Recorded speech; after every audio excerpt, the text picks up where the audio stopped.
razor-sharp blade slices cleanly across the corpse's back, revealing the raw crimson flesh beneath. The scent of fresh blood instantly awakens the starving vultures, circling in the gray sky above. They swoop down onto the cold rocks, patiently awaiting the master's command. This is not the scene of a brutal murder, but a sacred and ancient ritual. The human body is now merely an empty shell, for the soul has already departed this world. Smoke from burning juniper branches mingles with the scent of raw meat in the thin, freezing air. The ritual master raises a heavy mallet high, preparing to crush the hardest bones into dust. Nothing goes to waste in this harsh land, where the earth remains frozen all year round. We are standing at Drigung Til Monastery, the site of the most renowned sky burial ceremony. The birds, known as Dakinis, or sky dancers, are gathering for the feast. Welcome to the roof of the world, where death marks the beginning of a new cycle. This is the mysterious land of Tibet, resting high upon the majestic Himalayas today. Tibet is an unforgiving terrain, where permafrost makes digging graves nearly impossible. Timber is a resource so scarce here that cremation becomes a costly luxury. Nomadic people were forced to find a way to return the body to nature as quickly as possible. Legend says that in the 12th century, Drigung Til Monastery began performing this very rite. Followers of the ancient Bon faith believe vultures are messengers, carrying souls to the heavens. They call this ritual Jhator, meaning giving alms to the hungry birds. Legend tells that the Buddha, in a past life, once cut his own flesh to feed a starving tiger. That act was considered the pinnacle of compassion and the ultimate surrender of the ego. Tibetans believe that clinging to a soulless corpse is a foolish and unnecessary attachment. Do you feel fear or reverence when witnessing how they offer up their own flesh? The Tibetan Book of the Dead records in detail soul's journey after the heart stops beating. For 49 days, the spirit wanders through the Bardo state, filled with peril and uncertainty. Offering the body helps the soul cut ties with the living world, allowing for a swifter transcendence. If buried in the ground, rotting flesh would breed maggots and contaminate the water sources. High mountain peaks become the cleanest natural altars for performing the final rites. The Rogyapas, or body breakers, are considered expert anatomists without need for a degree. They work with cold precision, ensuring that not a single fragment of bone is left behind.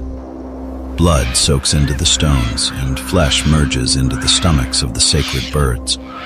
There is no mournful wailing, for tears are believed to tether the dead, preventing them from leaving. The family stands watching silently from a distance, chanting prayers for the departed one.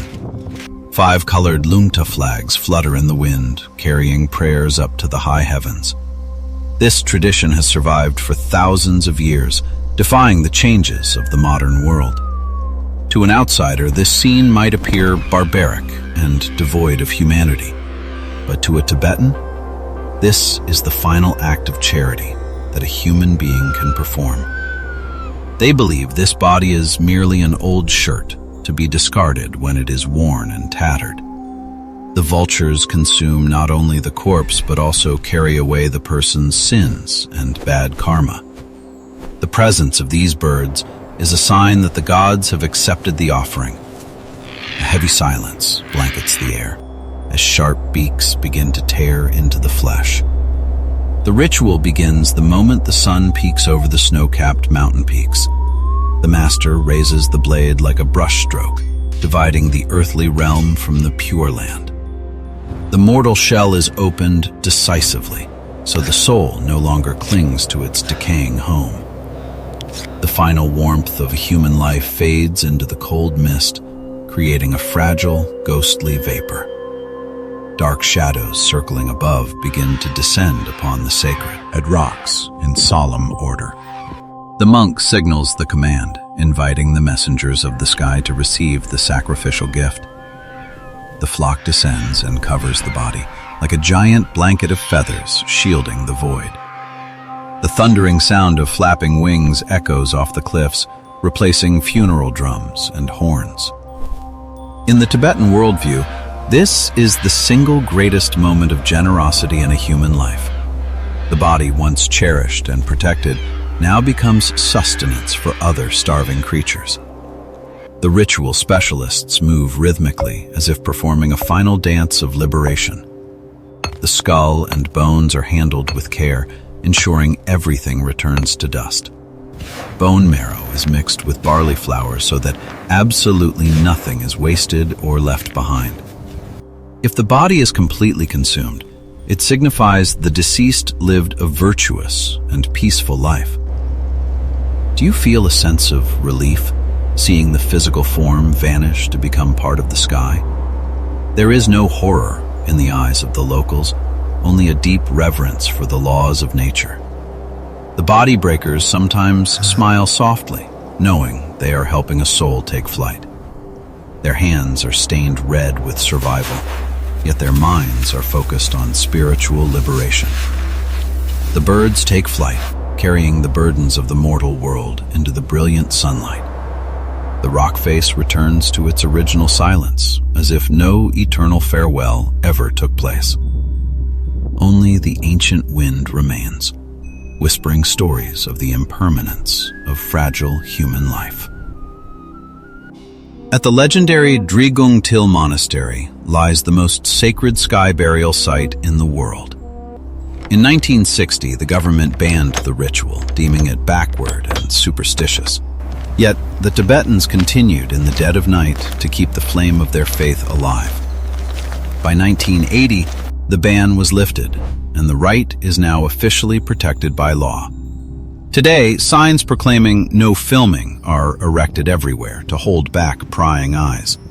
Western tourists have been expelled immediately for sneaking, aching lenses toward the exposed bodies. It is a fierce collision between spiritual culture and the crude curiosity of the outside world. Tibetans do not hide death, but they refuse to turn it into a spectacle for entertainment. They teach us that respect is not found in empty words, but in the act of bowing one's head. The flesh may be cast to the birds, but the dignity of the deceased must be preserved absolutely. The philosophy of letting go is tested severely by the insensitive gazes of strangers. No physical tombs are built, yet the barriers protecting their privacy grow thicker every day. The greatest lesson is not about disappearance, but about how humanity protects the sacred. We often cling tightly to material things, yet easily sell off our own dignity. Tibetans accept the loss of the physical form, but fight fiercely to keep the soul of their people. Amidst the global storm of tourism, sky burial stands as an impregnable fortress of culture.